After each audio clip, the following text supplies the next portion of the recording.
Dave Aranda got some gems out of the transfer portal, and one of those under the radar ones showed you on Saturday why these transfers might be a huge part of Baylor's success in 2024. This is Locked On Baylor.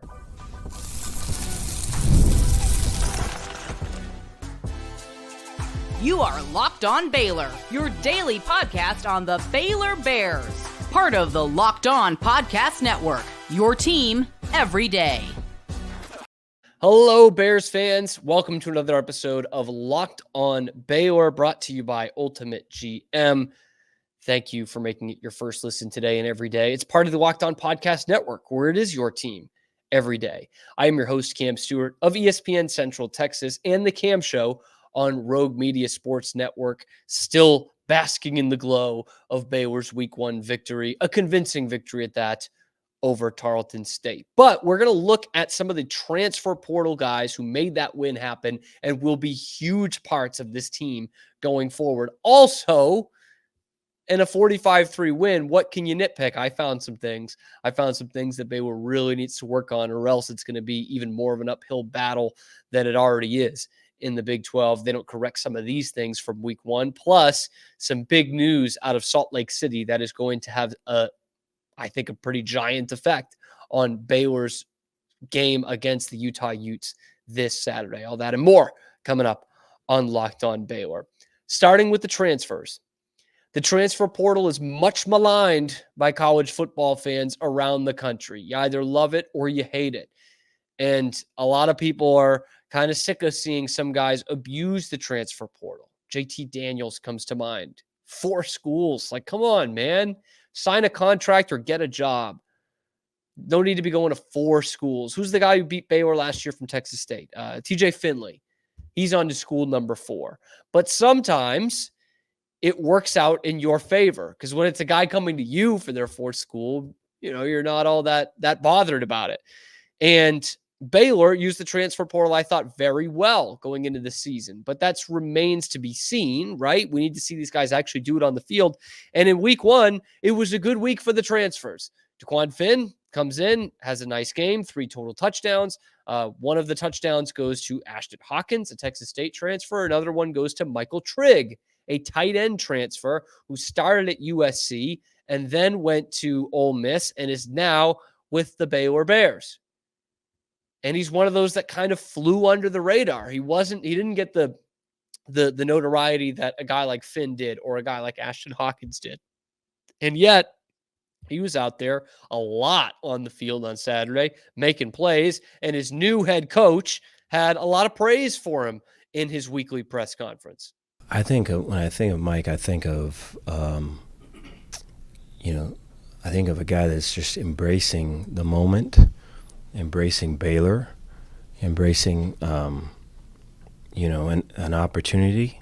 He's had some opportunities, and so this is probably his last one. And so to embrace it, and then to, and to embrace differences, to, if he always went left, to go somewhere where, we're always going right, and this is with off the field and all the things. To embrace that and change, it's hard to do, and so way proud of him for that. And in the lead up to the game and then during the game, I mean, his smile was a mile wide. He probably had the most fun of any. I need to take some of his fun that he was having, because he was having so much fun prior to the game and during the game and all of it. And that's contagious, and a lot of the guys saw that, and so I think he's just getting started. He is a weapon. He is a weapon. That's for sure. By the way, I am loving Dave's delivery in the press conference this year. He does less media than probably any college football coach in America. He's like shutting down the media from his program, and Baylor is working with him more than any program in America to do that. But I do like the delivery of this. He's hasn't laughed once, man. He did the whole Three Amigos thing last week, completely deadpan. He just said it there. I need to be taking some of his fun. Completely deadpan. But Michael Trigg, this could be his last shot. I mean, we're talking about third different Power 4 program. That doesn't happen a lot. You see these guys, once you make one stop in the transfer portal, it's usually not a move up. And I'm not saying that Baylor's on the same level as USC if we're talking all-time college football programs, but JT Daniels by stop 4 was at Rice. You know what I mean? A lot of these guys, they don't move upwards after that. It's pretty rare to get to 3 moves and all of them be a Power 4 team with very recent success. So I loved what I saw from Michael Trigg in week 1. He lined up a lot in the slot, which I was not expecting for a tight end. A lot of time in the slot, gets a couple of catches. One of them goes for a touchdown. And one of the things that Aranda mentioned in there about the smile, I think it was something I took a note of during the game. So Trigg scored a touchdown to go up 35-0. And he had a lot of fun with that. He was doing some celebrations. I think he was doing the arrow thing. He was celebrating with some of the receivers, then celebrating with Dequan Finn. So much so, he was celebrating so long that he was still, kind of having fun with it as he was running off the field and basically ran into Isaiah Hankins, who was trying to set up for the extra point. That's how long he was celebrating in a 35-0 game. Now, most of the time, if you're on the other team, especially, you're thinking, are you kidding, man? It's 35-0 in the second half. Like, we get it, right? But for me, as someone who follows Baylor and was at all those home games last year, it was really nice to see that they were having fun with it.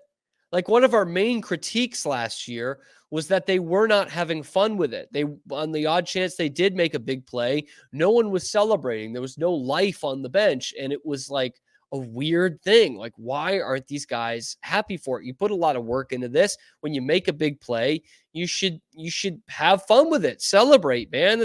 Life's too short. And we didn't see a lot of it last year. And if Michael Trigg is going to bring that, then I'm here for it. And that's the case for, I think, a lot of the new guys, with Dequan Finn and Ashtyn Hawkins and Jamal Bell and some of the guys on the defensive side, Keaton Thomas and Kendrick Simpkins and, Snacks Johnson being back, all of those things, that should lead to a little bit more excitement around the program. Guys who didn't have to go through 3-9 last year. And I'm using that as a positive in this case, but it didn't get the attention that some of the other moves did, but Michael Trigg, man, this is a guy who's played at 2 big time programs. Okay. He played for I think he got Lincoln Riley. I think he got a year of Lincoln Riley at USC, and then Lane Kiffin. So a guy who's been under some pretty good offensive minds and some pretty big time programs. He was a major recruit out of high school. I think he was a top 5 tight end in America by rivals. He was, 4 or 5-star guy, all the top 100s of any position. He was really sought after. And, just a couple years removed from that, you've got him on your roster for a team that was 3-9 last year. That's a big step in the right direction. And I was concerned about this tight end room coming into the season. I like Klopfenstein, however you say it. I like him because we've heard it both ways. But Kelsey Johnson didn't give you anything last year. Drake Dabney obviously left. Jake Roberts left. So it was like, what are you going to have out of that room that once looked so promising? And Michael Trigg, coming out of the transfer portal, earning a single-digit number, clearly buying into this program, is a big step in the right direction for that unit, and therefore that offense, and therefore this entire team. So I'm glad that Dave is talking about him buying in, because he didn't say it outright there, but when you're on a third school, that has to be a concern, right? Of a buy-in. And, he mentioned it's a chance, and it might be his last chance, really, at this level of college football. And not only was he a starter, but he was a producer in that game. And how about the single-digit guys? Single-digit guys made a big impact. I talked about Jackie Marshall at length. I talked about Caden Jenkins having a good game. Obviously, Dequan Finn has a rushing touchdown. He throws 2 of them. They're both the single-digit guys, Michael Trigg and Ashtyn Hawkins. So it was a good day. Trevin May I think May I think is how you say that. He had a big day too. So those single digits, I'm telling you, they pay off, man. They mean something. And one thing they did not do well is something I'm going to talk about in this next segment on Locked On Baylor. But first, guys, I got to take a minute to tell you about this game that I cannot stop playing, which is the Ultimate College Football Head Coach. Because in this game simulation, you step into the shoes of Dave Aranda. You give that deadpan delivery, even though it's supposed to be something funny. And you lead your college football program to glory, okay? Can you imagine being Dave Aranda? That might be an actual fun experience. From recruiting players to hiring coaching staff, overseeing training camps, and handling all the scholarships, it's all under your control. Are you going to be able to handle the pressure? That's what we're going to find out. And here's what I really love. You're responsible for calling the offensive plays during the games, okay? It's not only going to determine the success of your season, but it's going to shape the future and legacy of your program. Ultimate College Football Head Coach is completely free. It has no ads, and it's 100% playable offline. You can play it on the go as you want and when you want to. And of course, I got a special offer for you guys. Use the promo code LOCKEDONCFB, all caps, inside the game store to receive a free boost to your program. Make sure to take advantage of this perk, as it's going to get your team off to a strong start. So to download the game, just visit ultimate-cfb.com or look it up in the app stores. Ultimate College Football Head Coach, begin your coaching legacy today. So 45-3 is the final score against Tarleton. What can I possibly pick apart in this game? Well, there were a couple of things that I thought Baylor could have done better, but he talked about the Dequan Finn yesterday, the ups and downs of him, and I think overall his performance was fine. I think he did a little more good than bad. It was good. It was fine. It didn't jump off the page at me, but it does feel like a more stable quarterback situation than you've had the last few years. So that is a check. That I don't think is much of an argument. I think we feel more confident with what Dequan Finn can do out there, especially when a play breaks down versus what you could with Blake Shapen or what you could with Gary Bohannon. So I'm into that. The other thing that stuck out to me on the offensive side that I just don't think went all that well was the running game. And I talked about that for weeks. You know, you're going to remember the big passes in this kind of offense, sure. But especially from what you saw out of the arm strength of your quarterback, the run game is going to be very, very important. It always has been for the spread offense of a good between the tackles running game. I didn't see that on Saturday. I didn't see an offensive line that had a whole lot of push. Penalties, I think they were okay. You know, they had a couple there. It's the first game. I'm a little more lenient in the first game in terms of penalties, especially for a unit that hasn't played all that much together. But ultimately, I didn't think they got a great push at the line of scrimmage. And I look at the runners. He only had two of them. Bryson Washington was in street clothes. Heard Dom Richardson was hurt. He was in pads. I don't know. I mean, that doesn't mean he wasn't hurt, but it was odd that he was in pads, didn't play a single down. But you look at your two actual rushers, Dawson Pendergrass, Richard Reese, neither of them go for 80 yards. Neither of them have even 4.5 yards a carry. I think 5 yards a carry is not a ton to ask for from one of your backs when you're opening the season against an FCS team and you're winning by 42 points. In fact, Kyle Whittingham, the Utah coach, I listened to his press conference today because obviously I wanted to hear what he had to say about Baylor. And one of the things he said about his own team was, we didn't get to 5 yards carry against a lesser opponent in week one. We expect to do that. And that was a standard that we set and we didn't hit it. And Dave Aranda didn't talk much about it either in the post game or in his weekly press conference, but I think it bears a mention that it's not good enough. You won by 42 points.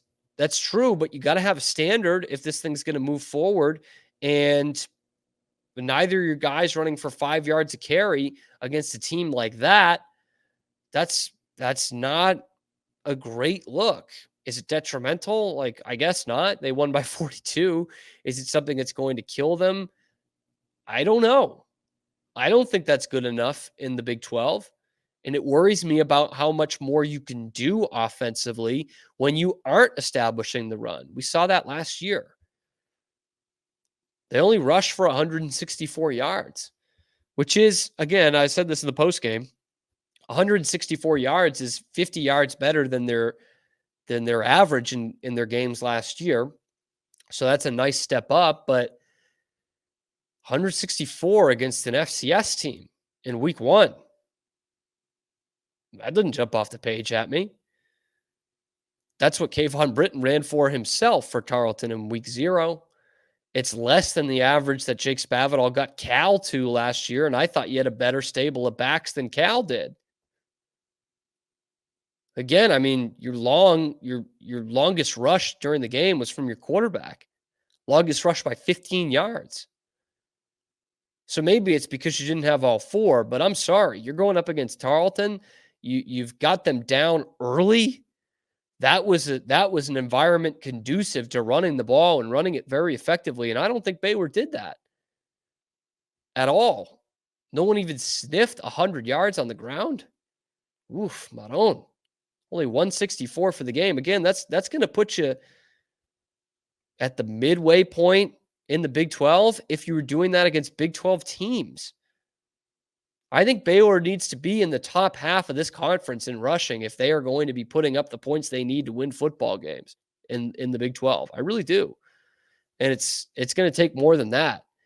When you're averaging 6.2 yards a play, I think that needs to be a little bit higher, and I think you need to be rushing for more yards per play. And they didn't do that. And yeah, I mean, I hope Dominic Richardson can go in this game on Saturday, but it's one of those things that needs to be better. It didn't feel like at any point that they had established the run. You know, it didn't feel like they were running so well that any play action was going to catch the other team out, which it should do in the FCS games. You know, but instead it just didn't. I'm sorry. It didn't feel like that. And in week 1, this is a Utah team that did face an inferior opponent in Southern Utah. I think that's FCS, right? And held them under 80 yards rushing. So you talk about a standard, their coach was talking about how they didn't run the football very well. Well, they ran it for 20 more yards than Baylor did, and they held the team under 80 yards. That sounds like a good run defense to me. And that performance, I don't think is going to get it done against Utah. We saw it all last year, how one-dimensional you can become and how cornered your offense can look when you're not running the ball effectively, especially in this offensive scheme that they're going for. So you want to talk about something that wasn't a bright spot in this week 1 for Baylor. Look no further than running the football. I just thought there was something to be desired there that they didn't get. And I am expecting, I was and am expecting a big year out of that run game. I think you need to have 10 to 20 more yards than you had in week 1 as an average to get to 7 or 8 wins, if that's where you want to go. My season prediction is at 6-6, but that is something that needs to get better. An offensive line, I think they only gave up a couple sacks. They gave up 2 sacks, which is more than your defense got. You can't be losing the sack battle against Tarleton State. That's not what it should be. You shouldn't have the same amount of TFLs and yards lost in those TFLs as Tarleton State had going against the FCS. So offensive line, it didn't get a big time letter grade from me. And you saw that in the run game and you saw that in the TFL. So absolutely, we talk about that being the most pivotal unit of the year, and you don't get a great grade in week 1 against Tarleton State. To me, that's an issue. That is an issue. Utah has an issue that came out yesterday, and it's very much going to affect this week 2 matchup against Baylor. That's coming up next.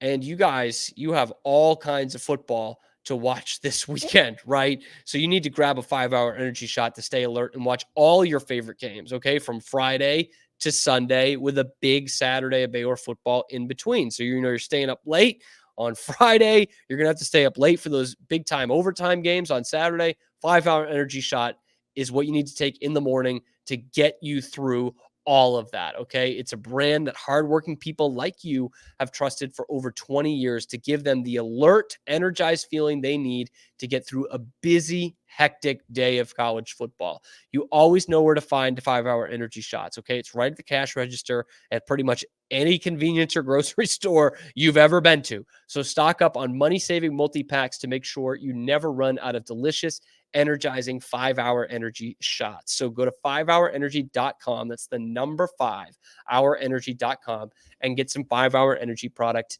today. You can use my promo code LOCKEDONCFB to receive 20% off your order. This offer is only valid until September 30th on one order and cannot be used with other promotions. The code is not good on subscription orders. But once again, that is Locked On CFB. Go to 5hourenergy.com today. Big time injury update out of Salt Lake City. Kenan Johnson, the cornerback, big time cornerback for the Utah Utes, he is out. And I'm not talking about just out for Saturday. He is out for the season. So now Kyle Whittingham is talking about moving guys over to the other side of the field to make up for this. But that is a big loss for them. He was a big time player for them last year. They had another guy, Aliki Vimahi, who I'm going to talk to. We're going to ask JT Wistersill about. And it looks like he's not ready as well. But if you're going to be the Sharks that Baylor needs to be to have a winning record this year, this is your blood in the water. This is your 4th of July weekend on Martha's Vineyard in Jaws. This is it right here.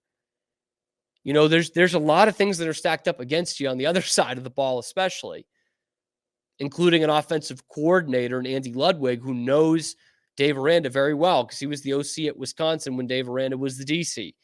Now the OC for Whittingham at Utah. So those things are going against you. Kenan Johnson not being out there, that's a big one in your favor. And if Jake Spavital is going to be the offensive mastermind he's supposed to be, and that I think he is, you've got to go at that spot, man. I mean, it's got to look like what was that 2014 OU game where what's his name? Mark Stoops, the DC, was just not taking away the short stuff. And so Baylor just went short all the way down the field, death by 1,000 cuts. That's what it's got to look like against Kenan Johnson's side, right? I mean, you've got Whittingham's talking about moving a nickel corner out to the outside. These guys played nickel for a reason. It's usually a speed reason. Okay, I put my fastest guy out there. Oh, but now you got someone who's fresh in the nickel. Okay, that's where we had our best tight end lined up all of week one against Tarleton. A guy who's a dude at tight end and can line up in the slot. We could put him there. We've also got the fastest slot guy in the entire Big 12 in Monterey Baldwin. We maybe have the second fastest slot guy in the Big 12 in Jamal Bell. We were lining him up out there too. There's plenty of options, man. Plenty of options. And one thing that worked really well for Baylor in that week one that is, I think, going to be something they go to a lot this season is the back shoulder throw. Dequan Finn, he lacked some of the arm strength to make those throws and the balls that got picked off. At least he did in week one.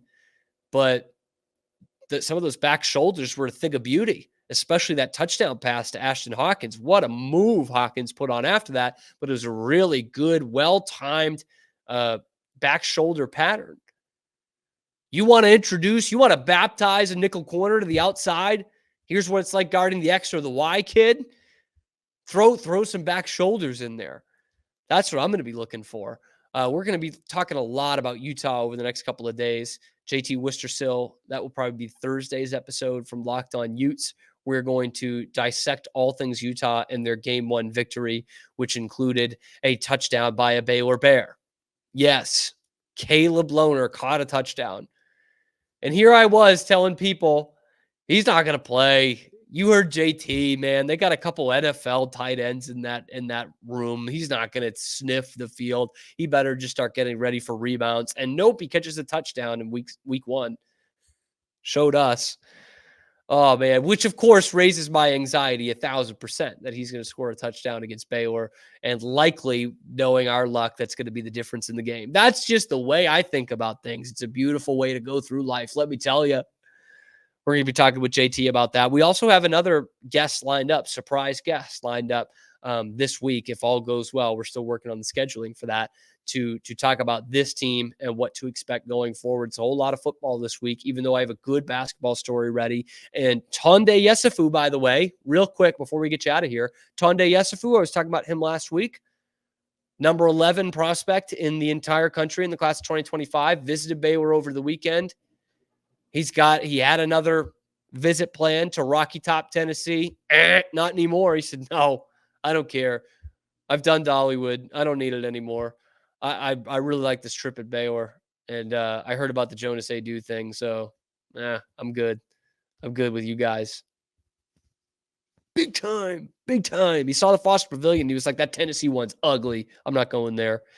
Knoxville looks like a pretty nice town, though. Not going to lie. Anyway, he canceled that trip. So that bodes well for Baylor because that's just one team off the list. He heard all the things. Scott Drew didn't say anything. Scott Drew's too classy for that. But Tonde Yesufu met Scott Drew, heard all that crap that Rick Barnes used to talk about Scott Drew. And he said, nah, I don't want to play for that guy. I don't. And I respect that, Tonde. I really do. Let's get you in green and gold as soon as we can. Let me know what you think about Rick Barnes.